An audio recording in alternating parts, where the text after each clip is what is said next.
Hello everyone. Today I'm going to show you how I make my fantasy maps in Ibis Paint X. Here I will tackle the coastlines and making the background. Now let's get started.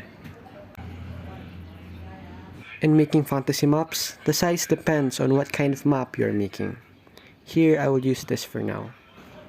The first step is to find an old paper photo and cover the whole size. After that, you need to duplicate it. Then switch it to linear burn. Make sure to put the linear burn on top to make it pop. After that, you can adjust the opacity based on your preference. After that, for the coastline, I usually use the lasso tool. Make sure when you're drawing it, make sure your fingers are shaky to make a jagged look to the coastline. Then tap the subtract lasso tool. With the subtract lasso, surround the original lasso that you have drawn. This will show the line around the coastline.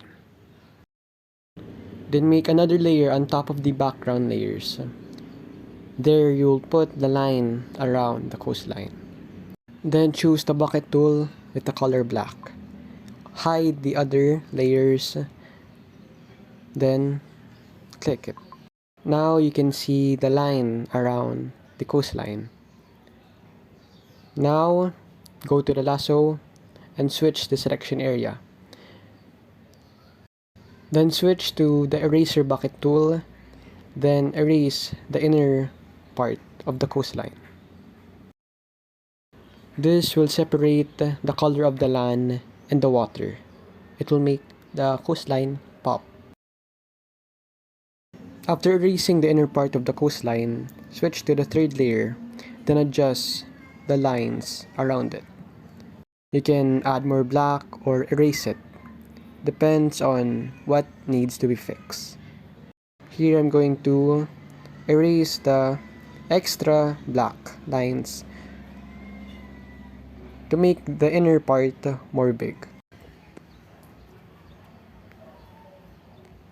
Then to fix the erase thingies, go back to the second layer and erase those.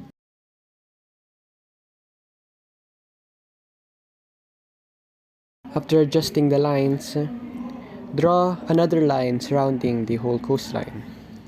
This will show the waves or ripples that it will show. This will make it more beautiful and more unique. This depends on your style. There are a lot of ways to do this, but this is how I do it. After drawing a line, draw little waves around it, like this. I usually do one line, then another, then repeat.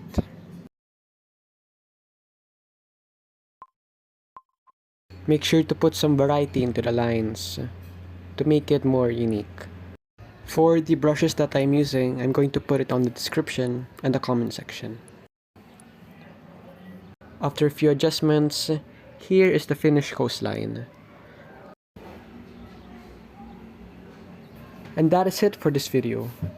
Next week, I'm going to show you how to draw mountains, rivers, and vegetations here in Ibis Paint X. Thank you for watching. See you in the next video. Goodbye.